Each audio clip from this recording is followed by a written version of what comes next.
What's going on, everybody? This is Brad from the Ad Army, and today I have for you, as you can tell, this is What's the Scoop with Blue Hybrid, as we will be going over all the new Blue Hybrid cards coming out of BT17. As we go over it, remember to join the Ad Army. We are still on the race to 250 subs, and I'd like you to be on the road with us as we go straight towards it, as Blue Hybrid is getting its new wave of support. Also, just remember, for these videos, you get a first look, and so do I, as we go over them.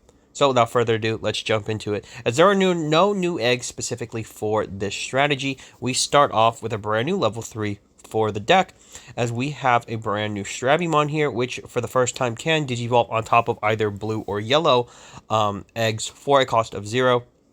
With a play cost of 3 and 1000 DP, as it reads as follows. On play, you reveal the top 3 cards of your deck, add 1 card with the hybrid or 10 warriors trait, and 1 tamer card with inherited effects among them to your hand, then you return the rest to the bottom of the deck. As for its inheritable, when attacking once per turn, you may play 1 tamer card with inherited effects from your hand with the play cost reduced by 2. Now we move into the brand new Lobomon for the strategy, as Lobomon's first appearance as a dual color blue-yellow Digimon is here, as it digivolves on top of any level 3 blue or yellow for a cost of 3. It has special evolution conditions to digivolve on top of either Koji Minamoto for a cost of 2 or GARURUMON for a cost of 1. As this card reads, as always, this card can digivolve on top of any of your yellow tamers, as if this card is a level 3 yellow Digimon. For its actual effect, when digivolving, if GARURUMON is in this Digimon's Digi-Evolution cards, or you have a black or purple Digimon or tamer, this Digimon may digivolve into AncientGarurumon in the hand for Digi-Evolution cost of 3, ignoring its Digi-Evolution requirements. If this effect digivolve, you delete this Digimon at the end of this turn. And for its inheritable, when attacking, if you have 7 or fewer cards in your hand, you get to draw 1. As we move into the new aforementioned GARURUMON for the strategy, we have once again a dual color blue-yellow that can digivolve on top of any level 3 for a cost of 3 that is blue or yellow, and a play cost of 6 with 6000 DP. As it reads as follows. Additionally, it can digivolve on top of Koji Minamoto or Lobomon, with their respective costs being 2 for Koji and 1 for Lobomon, as this card may digivolve from your hand onto one of your yellow tamers as if it was a yellow level 3 Digimon. Then its actual effect, when attacking, you get to draw 1. Then also, when attacking, this Digimon may digivolve into a Digimon card with the hybrid trait in the hand with the Digi-Evolution cost reduced by 1. And for its inheritable, when attacking, if you have 7 or fewer cards in your hand, you get to draw 1. Now we will look at a brand new Beowulfmon released for the strategy as well, and as its counterparts, you will have a dual color blue-yellow Digimon. However, for its actual evolution requirement, you can digivolve on top of a blue or yellow level 4 for a cost of 4, as it has a play cost of 8 and 8000 DP, and reads as follows. As it has a hand main effect, by placing 1 Lobomon and 1 GARURUMON from your trash under one of your Koji Minamotos, it can digivolve into this card as if that card is a level 4 blue Digimon for a Digi-Evolution cost of 3. Then when digivolving, by returning 1 card with the hybrid trait from this Digimon's Digi-Evolution cards to the hand, one of your opponent's Digimon or tamers can't suspend until the end of their turn. As it's inheritable, when attacking once per turn, if this Digimon has the hybrid or 10 warriors trait, return one of your opponent's level 4 or lower Digimon to the hand. As we have the boss for this new line, as a brand new AncientGarurumon is here, being a dual color level 6 of blue and yellow that can digivolve on top of any blue-yellow level 5 for a cost of 4, with a hard play cost of 12 and 12,000 DP. As we read, effectively this Digimon has an on-play and when digivolving effect that allows you to return one of your opponent's Digimon with the lowest level to the hand. Then your turn once per turn, when an effect adds cards to your or your opponent's hand, your opponent adds the top card of their security stack to their hand. On deletion, you may return 1 tamer card and 1 hybrid trait Digimon card from your trash to the hand. Then you may play 1 tamer card from your hand without paying the cost. Additionally, this Digimon can Digicross to reduce its play cost, with a Digicross of -3 if you have either Lobomon or GARURUMON in its evolution cards, and obviously with both you can reduce that play cost by 6. So very good. Now we will move into the new Koji Minamoto for this line. The second Koji finally released in the game, as we have a standard level or a standard blue tamer with a play cost of 4. This Koji will be acting as a memory setter for this line, as its security effect is all most tamers. You just simply play it without paying the cost. And then at the start of your turn, you obviously set your memory to 3 if it is 2 or less. As this Digimon does carry this tamer carries an inheritable. Your turn, once per turn, when in effect adds cards to your hand, gain 1 memory, then this Digimon gains jamming for the turn.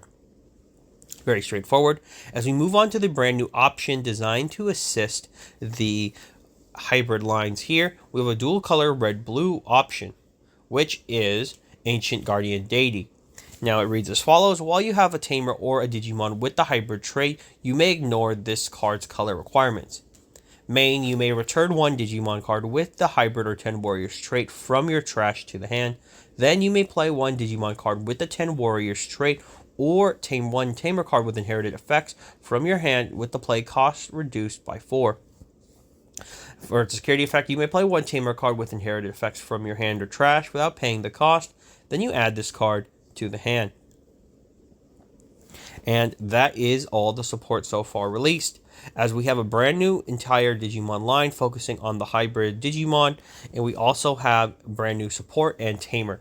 So starting off, let's just talk about what is the benefit of this new support. Well, the support is very different, as it is showing where the direction of hybrids are going, as it's been a while since Blue Hybrid in the form of Lobomon had support, ever since I believe BT7 was the last time we had support for this line, as this is a brand new wave that's actually changing up a lot of what Hybrid has done before, as this one feels that it wants to be more specifically tied to having Koji and also the yellow elements added to allow this line to differentiate from the massive Blue Hybrid deck, which is just a culmination of all the Blue Hybrid Digimon.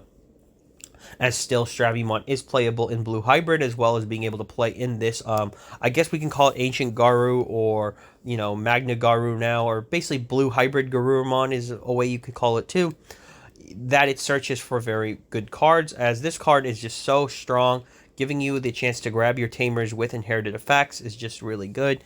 And also being able to effectively allow you to reduce the play cost of tamers with its inheritable effect when attacking is just really strong, as it allows you to bring in more tamers as you go along and search them out. So it's very, very good, and it's a great way to start. Lobomon's interesting, as I do like this new additional effect to basically allow it to warp into Ancient Garurumon. The only problem I have with it is it being only able to do it for a cost of 3 really is a downside, as I do think that if it could do it very similarly to its counterpart, all the way for the promo Lobomon to Digivolve for maybe a cost of 1 or 2 would be a little bit nicer, just because 3 in the early games, if you somehow slide Digivolve from the Kendo into this, you don't really want to pass the turn on your Ancient Garu, because its effect will trigger, even with that on deletion effect that will allow it to effectively get you back your Tamers and your Digimon is really good. But I do think that this card is just missing a little bit in terms of wanting to be played,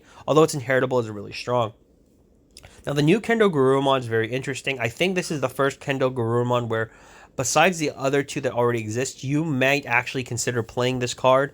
This card's very strong, more so for its effects to let you draw when you attack, but it's able to Digivolve effectively into an ultimate. It's just really good for a reduced cost at 1, regardless if you play the the Beowulfmon from this support, or you choose to play the one from BT7.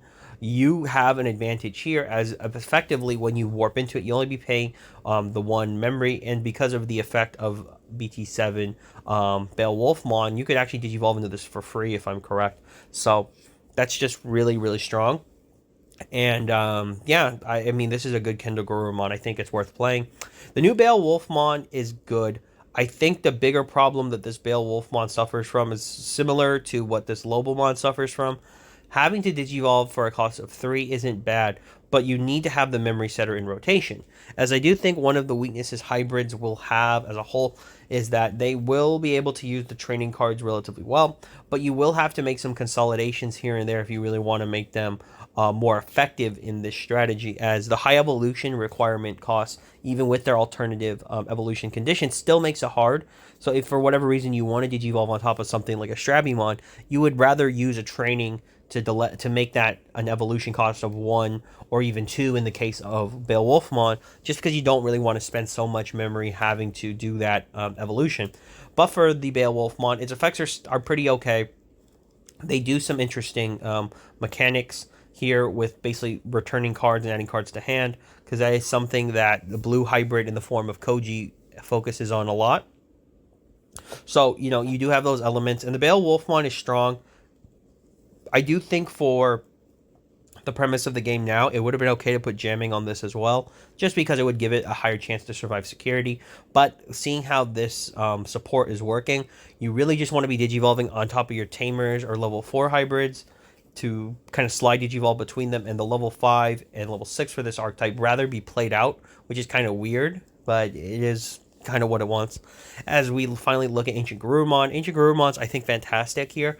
I think this one is definitely I wouldn't say it's a direct improvement on the original, but it definitely helps out a lot that there is another Ancient Garurumon, because that was a big problem in the original Ancient Garu deck, was that there just wasn't another Ancient Garurumon to work with, so you're effectively stuck using the one from from BT4, and although it was really good, it wasn't enough to keep up in the game, as Ancient Garu is usually overshadowed by Ancient Greymon.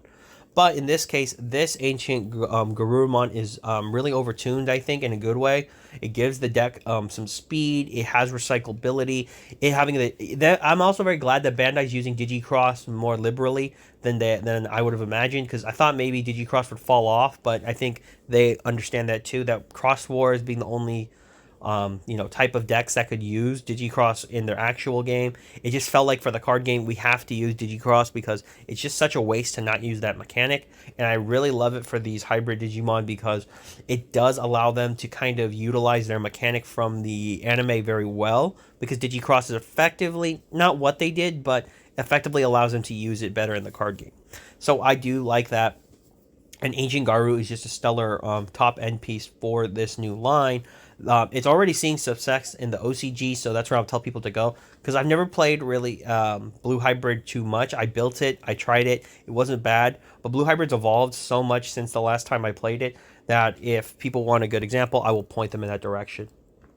Now, finally, we have the Koji and the Ancient Guardian Deity. The reason I want to talk about both of these cards in conjunction is that Ancient Guardian Deity is going to be, I believe, a very important card for hybrid decks going forward. I think it's going to be useful because you could probably run this at 1 or 2 copies and really take advantage of its effects. So, I'm already thinking about how other decks will utilize it relatively well. More importantly than that, the brand new Koji is almost like a godsend for the strategy. One of the bigger problems that Magna Garurumon had always have over any of the Greymon builds was the fact that it did not have another Koji tamer, and because Takuya had basically, now at this point, it's going to have 3 wave of tamers, had an additional set of tamers from the BT12 set. This made the deck just a lot more consistent, because now it had access to grabbing into another Takuya. You could use it for hybrids. You now have an additional Takuya you want to have set up into rotation, and the memory fixing effect for hybrids specifically is so huge.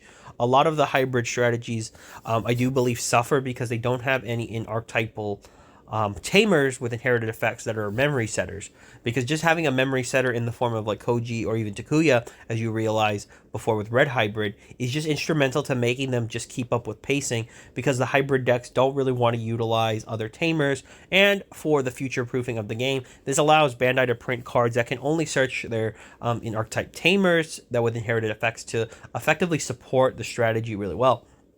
And Koji's additional effect that he gives to his Digimon are just really good, because I think this deck definitely needed a little bit more, because by gaining a memory, and then also you get jamming. I think that's just the icing on the cake of how good this card is, because it basically nets you a memory and you get jamming. So it's like, well, I'm going to get a memory and I'm going to attack you and not have to worry about losing anything in secure or losing to security. So except maybe options, but the point is you don't have to worry about running into Digimon. As one thing of hybrids that has been an issue is that you go for the big old I'm just going to digivolve on top of a tamer for game, but it doesn't mean always that you're going to survive the security check. Here, this gives the deck a bigger chance at surviving security, and unlike something like Red Hybrid, they have that opportunity to really take advantage of their mechanics effectively and really pressure the opponent. But pretty much that's all I've got for you guys today, guys. There's not really much to talk about with what would be good, because unfortunately, because hybrid as well as blue Digimon in this case are really blended well together, there isn't really much more I can talk, because there hasn't been too many waves of support. We really can't change up the Koji Tamers. You're going to need to play all of those once they come out. And for the other support, it really depends on how you want to mesh blue hybrid or do a specific like Ancient Garu build. If you choose to go for a specific Ancient Garurumon build, you'd be using a lot of the cards that are already pre-existing to kind of get your deck set up. If you want to go for more of a blue hybrid linear route that plays the best stuff from blue hybrid, you can still do that.